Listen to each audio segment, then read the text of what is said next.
Hello everyone, I am Brian and I will be discussing the first element of digital citizenship, which is the digital literacy.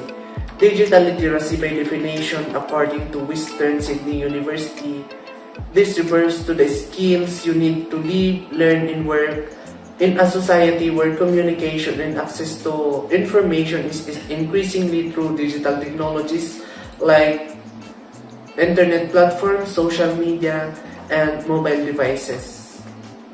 According to Marvel University, digital literacy is the ability to use technology to find information, evaluate sources, create content, and communicate with others effectively.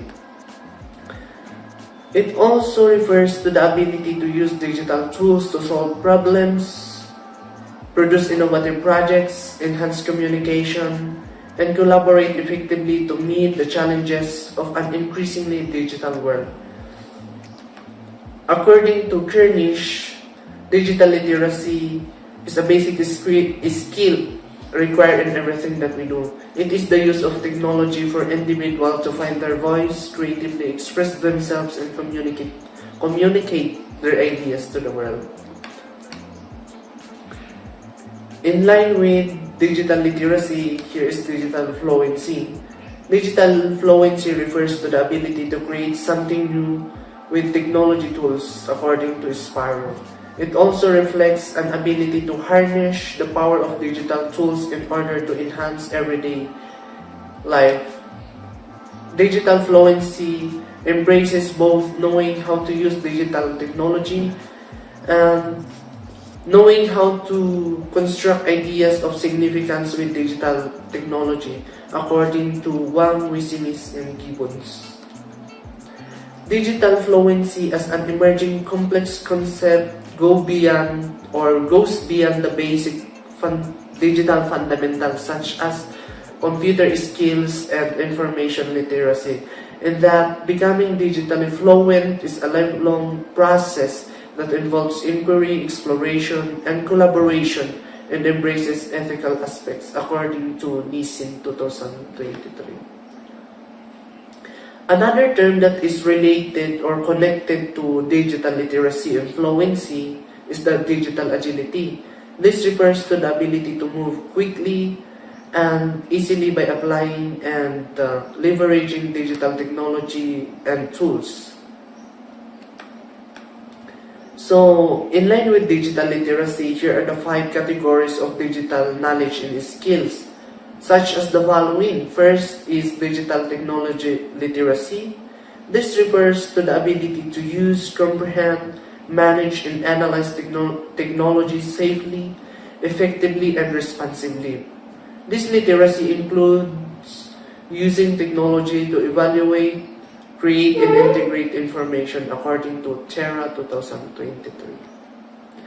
Second skill is the digital data literacy. This refers to the ability to research and analyze data to draw rational conclusion. And then the third skill is digital content literacy. This refers to the ability to create compelling digital content.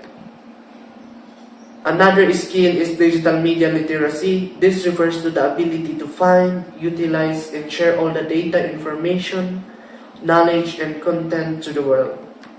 And the last skill is the digital communication literacy. This refers to the use of digital technology with etiquette and manners in digital space. So, the following topics are related to digital literacy and also an example of those skills that I have discussed a while ago. So, here are the ways on how to search on Google. First, searching image, searching videos, searching books, using Google Translate, using Google Map, using microphone, using converter, using calculator, searching places, searching time and weather, using a number range, using quotation, the plus operator, searching for a specific site, combined searches, the OR operator, searching social media or domain searching, searching by file type, the wildcards or the asterisk. So the following are the tools on Google that we can use. First is the Grammarly, the image reverse, and the AI chatbot or ChatGPT. In continuation, we are going to discuss the ways on how to identify URL. So what is URL? URL stands for Uniform Resource Locator, and a URL consists of 5 parts such as the following: the scheme, subdomain, second level domain, the top level domain, and the subdirectory.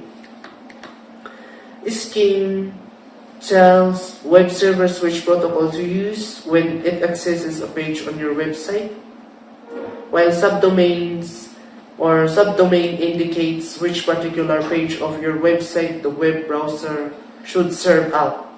Subdomain also bucket your website into its main content categories and shows Google and your visitors that there is more information on your site than just a home page. Second level domain tells web servers which protocol to use when it accesses a page on your website. Top level domain specifies what type of entity your organization register as on the internet, and the subdirectory, which is also known as the subfolder, helps people as well as web crawlers to understand which particular section of a web page they are on. So the following are the domain suffixes, common domain suffixes such as the .com for commercial sites, .edu for educational institution, .gov for US government, .org for non-profit organization, .mil for military or specifically US military, and .net for network.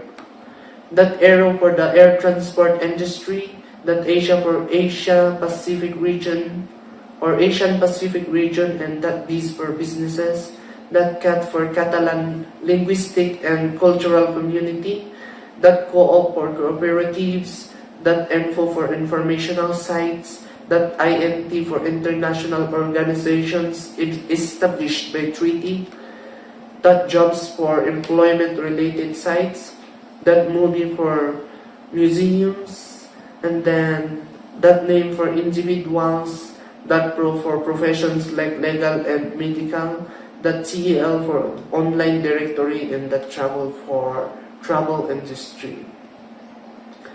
So here are some of the common domain extensions and the countries they represent. .af for Afghanistan, .au for Australia, .ca for Canada, .fr for France, .jp for Japan, .mx for Mexico, and .ru for Russia, .br for Brazil, .cn for China, .it for Italy, and then .il for Israel, .tw for Taiwan, .sy for Syria, .uk for United Kingdom, and .ph for the Philippines. Here are some of the tips on how to spot fake news or how to identify misinformation. First, consider the source, check the author, check the date, check your biases, read beyond, and then supporting source, is it a joke, and then ask the experts. And in relation to spotting fake news or identifying misinformation, here are the list of fact-checkers tools that we can use online, such as the following: PolitiFact, factcheck.org, Washington Post Fact Checker, Snoops, Fact Check from Duke Reporters Lab, SciCheck, fact check, media bias or fact check, and then NPR fact check, all sites, Media Matters, Open Secrets, ProPublica, the Sunlight Foundation, Fact Check Explorer, Check.ph, and then the Fact Rakers. Check.ph and Fact Rakers are fact checkers originated in the Philippines. So, moving on, here are the guidelines on how to create meaningful digital content, such as the following. First, understand your audience need and then address them appropriately. Second, use creative and critical thinking skills to produce quality materials that meet learning requirements. Third, have the technical competence to use a range of digital tools effectively and confidently. Fourth, be honest, ethical, and responsible when publishing. And lastly, respect the rights of other copyright owners and protect the rights of the publisher. So, moving on, here are the list of credible online references that we can use. For open access are the following, such as the ERIC, PubMed, Google Scholar, data1.org, us.gov, and the refsec.com. And for commercial, we have Directory of Open Access Journal and the Science Direct. So what is the distinction of these two? Open access can be accessed free, while commercial has payment for accession. And moving on, here are the list of Google tools for essay citations that is available online, such as the following: the BibMe, SiteLighter, DoCR, AutoBib, Citation Machine, CiteFast, and the RefDot. And for offline citation, we can use the Microsoft Word. Just click the reference, and for the style, choose APA, and then click Manage Sources, and then select New. Then there, we are just going to fill in the necessary information. And then, bahala na si Microsoft na mag-format. So, that is the end of my discussion on digital literacy. And I hope you learned something new today. And if you want to get a copy of my presentation, kindly see the link in the description below. Thank you.